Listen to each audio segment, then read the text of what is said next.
त्यही माथि लुगा फेरि त्यही खालको भएको छ के आज मेरो त्यही भएर केही छैन ह्याप्पी एनिभर्सरी केक मोमबत्ती बालेको त फोटो खिच्छ ल ल ल ल ल फोटो खिच्न गर्नु ल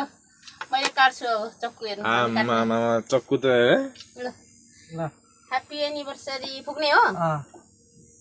खै बोलो न ह्यापी बर्थडे पुगेपछि पो होला नि पुग्नेपछि ह्याप्पी एनिभर्सरी काटौँ दुईजनाले काट्ने ल चक्कु त ठुलै भयो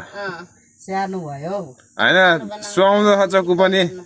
यहाँ हेर्नु है चक्कु पनि सुहाउँदो छ के काट्ने हजुरको दिदीहरूको पर्खिँदा